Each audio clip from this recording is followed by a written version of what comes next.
지금 SNS에서 이 게시물이 돌고 있어요. 울고 있는 청년, 그리고 시타델 로고. 요약하면 이래요. 월가가 젊은 천재를 저격해서 죽였다. 좋아요 1000개, 공유 500개. 오늘 그 7일을 시간순으로 복원해 볼게요.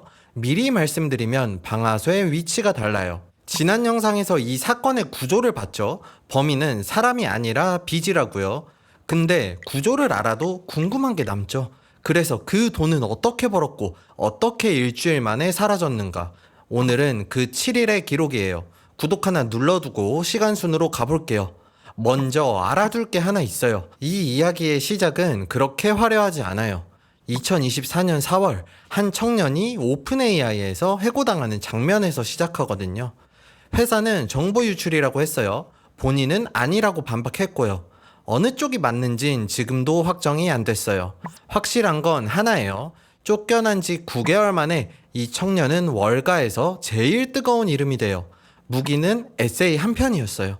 Situational Awareness. AI는 생각보다 빨리 오고 준비 안 된 쪽이 진다. 실리콘밸리가 이 문서를 돌려 읽었고 돈이 먼저 반응해요. 스트라이프 창업자 형제, 깃허브 CEO 넷 프리드먼, 그리고 트레이딩 명가 제인 스트리트, 이 라인업이 초기 자금을 대요. 시드 3천억 원, 해고당한 24살 연구원의 펀드 치곤 출발선부터 남달랐던 거죠. 자금은 모였고 이제 전략이에요. 여기서 이 펀드의 진짜 설계도가 나와요. 다들 레오폴드를 반도체에 몰빵한 사람으로 알아요. 근데 설계도를 보면 반쪽이에요. 이 펀드는 가위였어요. 한쪽 날은 롱, AI가 흥하면 오르는 것들, 하이닉스, 마이크론, 데이터 센터, 전기. 다른 쪽 날은 숏, AI가 흥하면 죽는 것들, 어도비 같은 소프트웨어 회사요. 챗GPT가 포토샵을 대체한다는 베팅이죠. 그러니까 시장이 오르든 내리든 상관없어요. AI 시대가 오기만 하면 양쪽에서 버는 구조. 그리고 상반기 양날이 전부 적중해요. 반도체는 랠리, 어도비는 30% 넘게 하락. 여기에 마지막 재료 레버리지, 이 가위 전체에 빚을 최대 4배로 걸어요. 보도 기준으로요. 잘 드는 가위에 모터를 단 셈이에요. 자르는 속도가 4배가 되는 거죠. 결과가 그 숫자예요.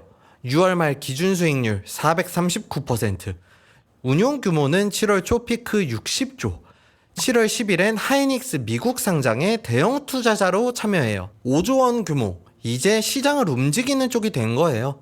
월가 역사상 가장 빠른 등극이었어요. 해고 통보에서 60조까지 딱 2년. 그리고 이 왕관을 쓴 지 3주 만에 전부 사라집니다. 자, 여기서 SNS 서사는 이렇게 가요. 잘 나가니까 월가가 눈독 들였고 저격했다. 근데 저는 약간 다른 걸 봤어요. 방금 본 그 성공 공식을 한 줄씩 다시 읽어보면요. 양쪽에 베팅한다. 뒤집으면 양쪽에서 동시에 맞을 수 있다는 뜻이에요. 빚을 4배로 건다. 뒤집으면 버틸 시간이 4분의 1이라는 뜻이고요. 시장을 움직이는 큰손이 된다. 뒤집으면 움직임이 다 보이는 표적이 된다는 뜻이에요. 439%를 만든 공식과 그를 죽인 공식이 같은 공식이었어요. 그 공식이 어떻게 거꾸로 도는지 이제 날짜별로 볼게요. 자, 카운트다운 시작 전에 6월로 잠깐 가볼게요. 균열은 폭락 한 달 전부터 나 있었어요. 6월 19일 코스피 고점 9,385, 6월 22일 미국 반도체 지수 고점.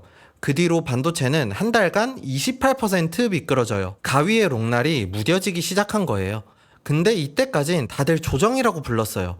7월 24일 금요일 첫 번째 기록이 남아요. 레오폴드가 투자자들한테 서한을 보내요. 내용이 묘해요. 439% 잘한 거 함께 지금이 최고 매수의 기회라며 돈을 더 요청해요. 자신감일까요? 다급함일까요? 헤지펀드가 손 벌리는 타이밍은 보통 하나예요. 담보가 부족해지기 시작할 때. 그리고 여기서 SNS 서사의 핵심, 포지션이 노출된 뇌를 짚고 갈게요. 노출된 게 아니에요. 광고하고 다닌 거예요. 미국은 대형 펀드가 분기마다 보유 내역을 의무 공시하거든요. 13F라고요. 1분기 공시로 이미 13조 원대 포트폴리오 42개 항목의 골격이 전 세계에 깔려 있었어요. 하이닉스 롱도 소프트웨어 숏도 비밀이 아니었죠.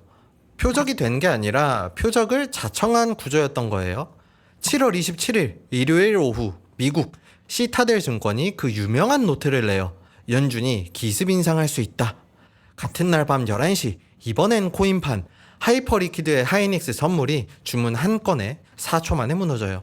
960계좌 청산. 1편에서 본 그 장면이죠. 같은 날 다른 층에서 벌써 두 층이 흔들린 거예요.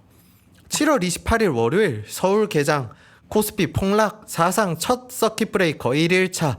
하이닉스는 하루 14% 넘게 빠져요. 가위 롱날이 부러지는 소리였어요. 근데 진짜 잔인한 건 같은 날 뉴욕이에요. 어도비가 5% 폭등해요. 실적 신기록에 목표가 $300 리포트에 AI가 소프트웨어 죽인다더니 아니네 라는 재평가까지 숏날까지 거꾸로 부러진 거예요. 롱은 폭락, 숏은 폭등. 4배 모터가 달린 가위가 거꾸로 닫혔고 안에 있던 건 레오폴드 본인이었어요. 은행 세 곳의 마진콜이 이날부터 몰아쳐요. 뱅크 오브 아메리카, 골드만삭스, JP모건. 7월 29일 화요일 최악의 하루. 새벽엔 코스피 서킷 브레이커 2일차. 저녁엔 연준이 금리를 동결해요. 동결이면 호재 아니냐고요? 소수 의견 3명이 인상을 주장했다는 게 공개돼요. 10년 만에 제일 매파적인 회의록이었죠. 기습 인상, 공포가 반쯤 사실로 확인된 거예요. 시장은 안도 대신 경계를 골랐어요. 같은 날 하이닉스 실적 발표, 영업이익 60조, 사상 최대. 근데 기대치에 못 미쳐서 주가는 또 밀려요. 7월 30일 수요일 마지막 24시간이에요. 은행들이 결단을 내려요. 더는 못 기다린다. 포트폴리오 전체가 매물로 나오고 밀레니엄과 시타델이 입찰 경쟁을 붙어요. 낙찰자는 시타델, 공개 주식 전량이 단 한 건의 거래로 넘어가요. 자산의 3분의 2가 하루에 사라진 거예요. 그리고 그날 뉴욕장 얄궂은 장면 하나. 어도비가 6% 하락해요. 누르던 숏이 사라지니까 이번엔 떨어진 거죠. 해고에서 왕관까지 2년, 왕관에서 청산까지 딱 7일이었습니다. 자, 그래도 월가가 몰아붙였다는 서사 전부 틀린 건 아니에요. 정황을 공정하게 볼게요. 공개된 포지션을 시장이 역이용하는 건 월가에서 실제로 벌어지는 일이에요. 2021년 게임스톱이 정확히 그랬죠. 개미들이 헤지펀드의 숏 포지션을 보고 반대로 몰려가서 무너뜨렸잖아요.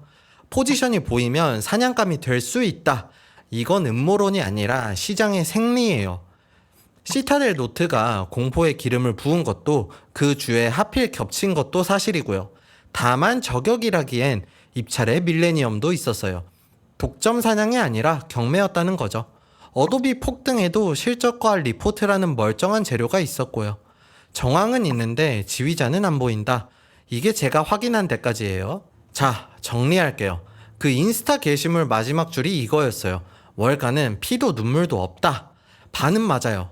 근데 정확히는 월가는 피도 눈물도 없는 게 아니라 감정 자체가 없어요.